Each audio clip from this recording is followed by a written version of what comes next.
ஹalleluya! தேவனுக்கு ஸ்தோத்திரம். இன்னொரு முறை நாம தேவனை துதிப்பதற்கு இந்த அருமையான நாளிலே, தேவனோடு எல்லா நாளும் அருமையான நாள்தான். அவரோடு செலவிட்ட ஒவ்வொரு நிமிஷமும் ஆசீர்வாதமானது. வாங்க ஒரு சிறிய ஜெபத்தோடு அவர் வசனத்தை தியானிப்போம். பரிசுத்தரே, உமக்கு நன்றி ஆண்டவரே. இந்த புதிய வருஷத்துக்குள் பிரவேசித்து முன் சென்று கொண்டிருக்கையில் உம்முடைய கிருபை எங்களை பெருக செய்ய வேண்டுமென்று, விருத்தியாக்க வேண்டுமென்று, ஆசீர்வதிக்க வேண்டுமென்று நீர் விரும்புகிறபடியாக நாங்கள் உம்மை விசுவாசிப்பதற்கு நீர் காட்டும் வழியிலே நாங்களும் தொடர்ந்து உம்முடைய ஆசீர்வாதங்களை நாங்கள் பெற்றுக்கொண்டு உம்முடைய சாட்சிகளாக வாழ எங்கள் ஒவ்வொருவருக்கும் உதவி செய்யும்படி இயேசுவின் நாமத்தில் ஜெபிக்கிறோம் நல்ல பிதாவே, ஆமென். ஆமாங்க, வருஷங்கள் போய்கொண்டே இருக்கையில தேவன் நம்மை அதே நிலையில வைக்க மாட்டார்ல. நம்ம ஆண்டவர் நம்மை விருத்தி அடைய செய்கிற தேவன், வர்த்திக்க செய்கிறவர். நீங்கள் கனி கொடுத்து விருத்தி அடைந்து பூமியை நிரப்புங்கள் என்றன்றைக்கு சொன்னது போல, கர்ப்ப கனிகளாலே, பூமியின் கனிகளாலே எல்லா விஷயங்களிலும் நம்ம பார்க்கிறோம். பயிரிடுகிறவங்க, விதை விதைத்தவங்க பலனை அறுக்கிறாங்க. நமக்கு இருக்கிற நம்முடைய மிருகங்கள் அது ஈன்று மல்டிப்ளை ஆவதை பார்க்கிறோம். நாமும் ஒருவராய், இருவராய், மூவராய் அநேக பிள்ளைகளுக்கு பெற்றோராக மாறுகிற வாய்ப்பை தேவன் கொடுத்து கொண்டிருக்கிறார். சரி, நாம வாழ்க்கையில பெருக்கம் அடைந்து கொண்டிருக்கும் போது, நம்ம வீட்டுல இருவர் இருந்தபோது சின்ன வீட்டுல இருந்தோம். இப்ப நிறைய பேர் இருக்கும்போது இன்னும் 4 பேர் ஆன பிறகும் அதே வீடு போதுமா? என்னங்க, இன்னும் வளர வளர என்ன ஆகும்? இன்னும் சின்னவங்களா இருந்தபோது போதுமானதா இருக்கும். ஆனா அந்த பிள்ளைங்க வளரும் போது இன்னும் அதிக விசாலமான வீடு அவசியம்ல. அதுபோல தேவன் நம்மை பெருக செய்யும் போது, நம்ம வீட்டின் விஷயத்துல, நம்ம சம்பாத்தியத்தின் விஷயத்துல, நம்முடைய வருவாயின் விஷயத்துல, நம்முடைய ஆரோக்கியம் விஷயத்துல, நம்முடைய வளர்ச்சியை அதிகமாக விரும்புகிறாருங்க. சரி, இந்த புதிய வருஷத்தில் உங்களுக்காக தேவன் பெரிய எண்ணங்களை கொண்டு இருக்கிறார். அவர் இந்த வருஷத்தில் உங்களை விசாலமாக்க வேண்டும் என்று வர்த்திக்க செய்யும்படிக்கு விரும்புகிறாருங்க. ஆமாங்க, நம் தேவன் நம்மை வர்த்திக்க செய்கிறவரே தவிர தடை செய்கிற தேவன் அல்லங்க. சிறுமைப்படுத்துகிற தேவன் அல்ல. நம்மை வறட்சியாக்குகிறவர் இல்லவே இல்லைங்க. முளை தெழும்ப செய்கிறவர், கனி கொடுக்க செய்கிறவர். எவ்வளவு பெரிய தேவன் நமக்கு இருக்கிறாரு. எப்பொழுதும் தேவனை துதியுங்க. ஏசாயாவின் புத்தகம் 54ஆம் அதிகாரம் 2ஆம் வசனம் பார்த்தால், உன் கூடாரத்தின் இடத்தை விசாலமாக்கு, உன் வாசஸ்தலங்களின் திரைகள் விரிவாகட்டும், தடை செய்யாதே.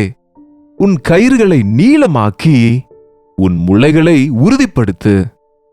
உன் கூடாரத்தின் இடத்தை விசாலமாக்கு, உன்னுடைய வாசஸ்தலத்தை நீ விசாலமாக்கு, உன்னுடைய வீட்டை விசாலமாக்கு. உன் வாசஸ்தலங்களின் திரைகள் விரிவாகட்டும், அதை நீ தடை செய்யாதே.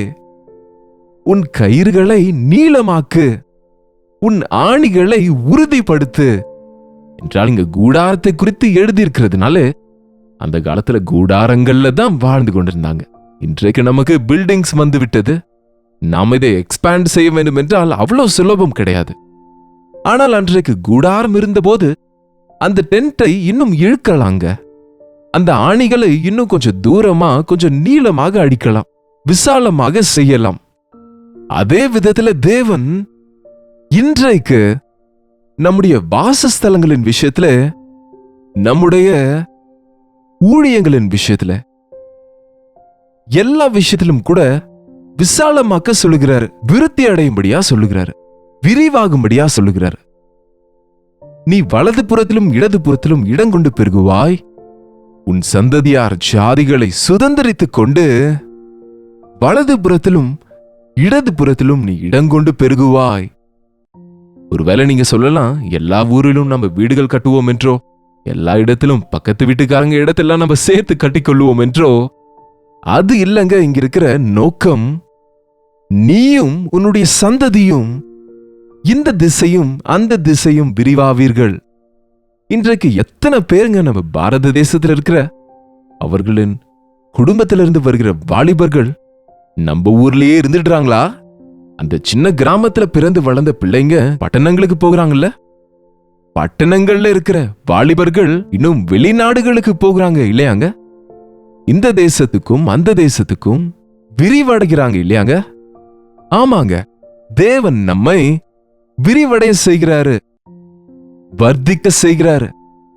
நீயும் உன் குடும்பத்தாரும் ஆசீர்வதிக்கப்பட வேண்டும் என்று, உன் பிள்ளைகள் உன்னை விட பெரியவர்கள் ஆக வேண்டும் என்று, உன் எல்லையை தாண்டி தேவன் அவர்களுக்காக கொண்டிருக்கிற அந்த உன்னதமான இடங்களிலே அவர்கள் உங்கள் நிமித்தம் ஆண்டவருக்காக சாட்சிகளா இருக்க வேண்டும் என்று தேவன் விரும்புகிறார்.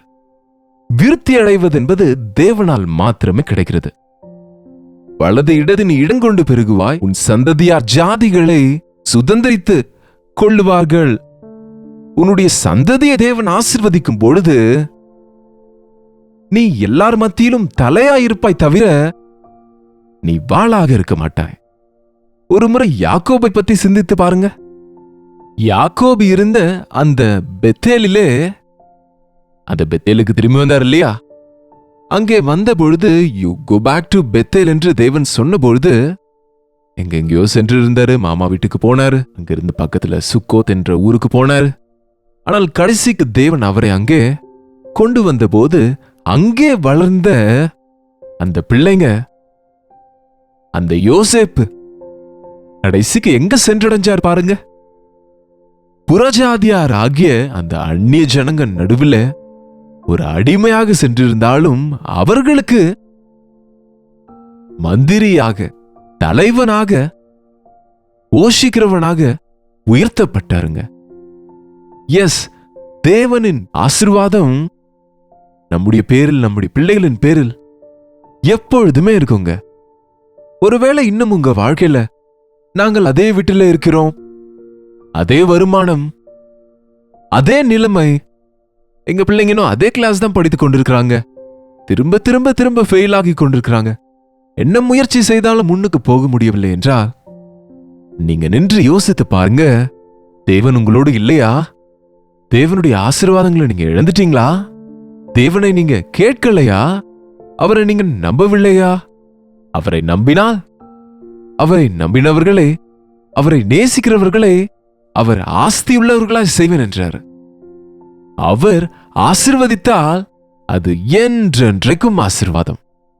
இந்த வருஷம் happy new year, blessed new year என்று தொடங்கினோம். இதோ 5வது நாளுக்குள்ள வந்துட்டோம். ஏதாவது கொஞ்சமாவது விருத்தி அடைகிற அடையாளம் தெரியுதா? ஏதாவது வித்தியாசம் தெரியுதாங்க? முன்பிருந்த கஷ்டங்களிலிருந்து விடுதலை கிடைத்ததா? உங்க வருமானம் விஷயத்துல பெருக்கத்தை பார்க்க முடியுதா? நீங்க முதல்ல திருப்தியாக ஆண்டவரை பின்பற்ற முடியுதாங்க? பரீட்சித்து பார்க்கணுங்க. ஆண்டவரோ பாருங்க, கொடுப்பதற்கு ஆயத்தமா இருக்கிறார். அவர் சொன்ன வார்த்தையை கேளுங்க. விசாலமாக்கு. எனக்கு ஒண்ணுமே புரியலங்க. இந்த வருஷத்துல தேவன் எப்படி பெருக செய்வார் என்பது, என்ன செய்யணும் என்பது, எப்படி போகணும் என்பது எங்களுக்கு தெரியலன்னு சொல்றீங்களா? அதற்கு தான் தாவீது சொன்னார், தீபமா இருக்கிறது அவருடைய வார்த்தை, தேவனுடைய வசனம் நம்முடைய கால்களுக்கு வழியை காண்பிக்கிறது. தீபம் என்றால் நீங்க பார்த்திருக்கிறீங்களா? அந்த காலத்துல நாங்க நீலகிரி மலைகள்ல ஆள் இல்லாத வனாந்திரத்துல ஊழியம் செய்யும்போது கொஞ்சம் இருட்டாயிட்டா கார் இருள், எந்த வெளிச்சமும் எங்குமே இருக்காது. சின்ன டார்ச் லைட் பிடித்து கொண்டு அது மேல காண்பிக்காமல் கீழே காண்பித்து அந்த காலடி சுவடு எங்க இருக்கு என்று அந்த சுவடிலேயே நடந்து கொண்டு அந்த டார்ச் லைட் வெளிச்சத்துல இலக்கை சென்றடைவோங்க.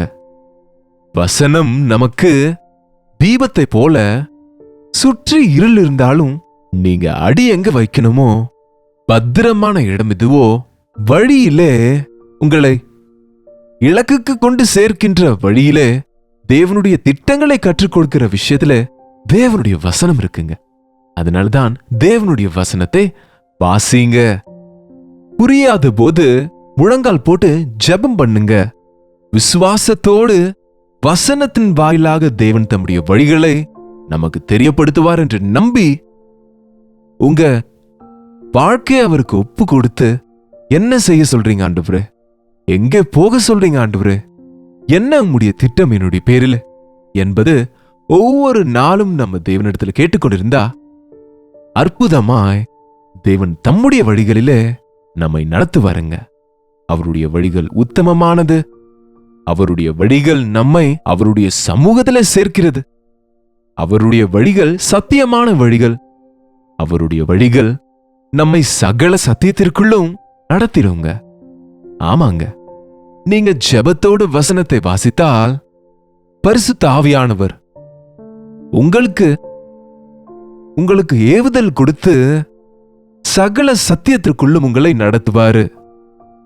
ஒருவேளை பைபிள் வாசித்து என்னமோ எனக்கு புரியலன்னு சொன்னா தேற்றரவாளனாய் நமக்கு கொடுக்கப்பட்ட பரிசுத்த ஆவியானவரின் உதவியை கேட்கணுங்க. எனக்கு புரியும்படியாக என் மனக்கண்களை திறங்காண்டவரே, இந்த வசன பகுதியில இருக்கிற அர்த்தத்தை நான் புரிந்து கொள்ளும்படியாக எனக்கு உதவி செய்யுங்க என்று ஜெபம் பண்ணுங்க. என் வாழ்க்கையில நான் அனுபவித்திருக்கிறேன். ஒவ்வொரு முறையும் ஒரு நியூ இயர் வரும்போதும், ஒரு கட்டம் முடிந்த போதும், ஒரு முயற்சி செய்ய நினைக்கும் பொழுதும், என்ன செய்ய சொல்றீங்க? சில ஆப்ஷன்ஸ் 4-5 வழிகள் நமக்கு முன்பு இருக்கும்போது எது நமக்கு கன்வீனியன்டா இருக்கும், எது அனுகூலமா இருக்கும்னு போகிறது அல்ல.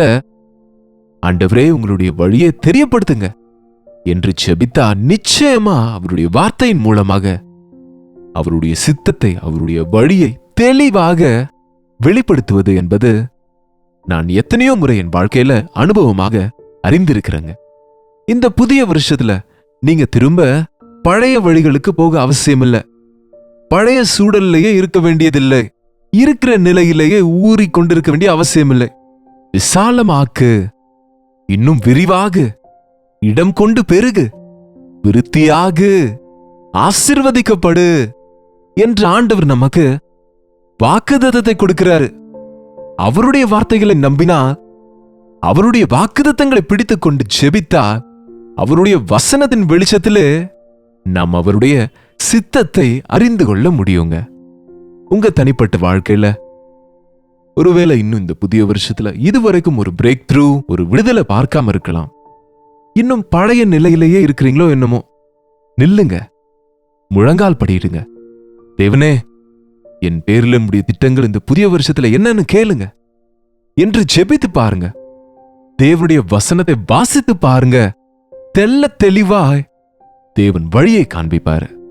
தெளிவாக நாம நடக்க வேண்டிய வழியை நமக்கு காண்பிப்பாரு. நம்ம செய்ய வேண்டிய காரியங்களை, வேலைகளை, கடமைகளை நாம செய்வதற்கு நமக்கு கிருபை கொடுப்பார், சாமர்த்தியத்தை கொடுப்பார். கிறிஸ்துவுக்குள் இருக்கிறவன் அதிக கனிகளை கொடுப்பான். நான் உங்களிலும் நீங்கள் என்னிலும் இருக்கும்படிக்கு என் வார்த்தைகளை உங்களுக்குள் இருக்க விடுங்கள். என் வார்த்தைகள் உங்களுக்குள் இருந்தால் நீங்கள் அதிக கனிகளை கொடுப்பீர்கள். என்னை அன்றி உங்களால் எதுவும் செய்யக்கூடாது என்று ஆண்டவர் சொன்னார்ல. எப்பொழுதும் தேவனுடைய வார்த்தையை பிடித்துக் கொள்ளுவோம், வசனத்திற்கேற்றபடியாக வாழ்வோம். பெருக்கமும் ஆசீர்வாதமும் அதுவே நம்மை பின்தொடர்ந்து கொண்டிருக்கும், நம்மை நிறைவுக்குள்ளாக நடத்துங்க. இந்த வருஷம் நீங்க எல்லாரும் பொருளாதாரத்துல, பண ரீதியில, சரீரத்தில, குடும்பமாக எல்லா விஷயத்திலும் வர்த்திக்க வேண்டும் என்று ஆண்டவர் விரும்புகிறார். அப்படிப்பட்ட ஆசியை தேவன் நமக்கு கொடுப்பாராக. ஜெபிப்போம். பரிசுத்தரே, அன்புள்ள தகப்பனே, புதிய வருஷம் வந்தாலும் என் வாழ்க்கையில எந்த பெருக்கமும் இல்லையே, எந்த புதிய வழிகளும் காணப்படவில்லையே, என்ன ஆகிவிடுவேனோ என்ற பயத்தோடையே இருக்கிறேன் என்று யார் யார் இந்த நேரத்துல சோர்ந்து போயிருக்கிறார்களோ அவர்களுக்காக நீர் கொடுத்த இந்த செய்தியப்பா, உன்னுடைய கூடாரங்களை விசாலமாக்கு, உன்னுடைய ஆணிகளை உறுதிப்படுத்து, உன்னுடைய திரைகளை விசாலமாக்கு. நான் உன்னை ஆசீர்வதிப்பேன், என் வழிகளை உனக்கு காண்பிப்பேன் என்று இன்றைக்கு எங்களுக்கு நீ சொல்லுகிறதற்காக நன்றி அப்பா. யார் யார் எங்கெங்கிருந்து இந்த வார்த்தைகளை கேட்கிறார்களோ, எந்த நெருக்கத்தில் இருக்கிறாங்களோ, எந்த தேவைகள் இருக்கிறாங்களோ, இருந்த இடத்திலேயே இருந்து கொண்டு முன்னுக்கு போக முடியாமல் இருக்கிறார்களோ, பிசாசினாலே தடை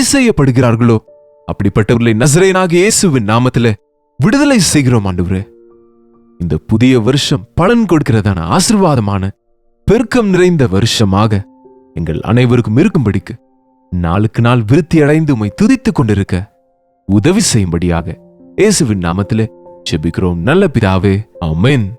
நம்முடைய பிதாவாகிய தேவனுடைய அன்பும் மாறனாக இயேசு கிறிஸ்துவின் கிருபையும் பரிசுத்த ஆவியானவருடைய அந்யோன்யமும் ஐக்கியமும் கூடி வந்திருக்கிற நம் அனைவருக்கும் எப்பொழுதும் சதா காலமும் துணையாயிருப்பதாக. ஆமென். தேவனுக்கு ஸ்தோத்திரம். உங்களை தேவன் ஆசீர்வதிப்பாருங்க. தடைகள் இருந்தால் அதை குறித்து தேவனை கேளுங்க. உங்களுடைய ஜெப விண்ணப்பங்களையும் பாருங்களேன். எங்களுக்கு பிரைஸ் ரிப்போர்ட்ஸும் இருந்தா 8939801234 என்கிற எண்ணிற்கு உடனடியாக உங்க செல்போனை எடுத்து நீங்க ஒரு வாட்ஸ்அப் மெசேஜ், டெக்ஸ்ட் அல்லது வாய்ஸ் மெசேஜ் மூலமாய் எங்களுக்கு தெரியப்படுத்துங்க. உங்களுக்காக நாங்க ஜெபிக்கிறோங்க. நீங்களும் ஜெபிங்க. இந்த வருஷத்துல எங்கேயும் நின்று போக வேண்டாங்க. எங்கேயும் வேதனையோடு துக்கத்தோடு சோர்ந்து போய் உட்கார வேண்டாங்க. தொடர்ந்து போவோம். ஆண்டவர் விரும்புகிற நிலையில வாழ்ந்து அவர் நாமத்தை மகிமைப்படுத்துவோம். கர்த்தருக்கு சித்தமானால் நாளைக்கு இதே நேரத்துல அனுதின தியான நிகழ்ச்சியில் கர்த்தருடைய வார்த்தையோடு உங்களை மீண்டும் சந்திக்கிறேன். அதுவரை கர்த்தருடைய கிருபை உங்களுக்கு துணையாயிருப்பதாக.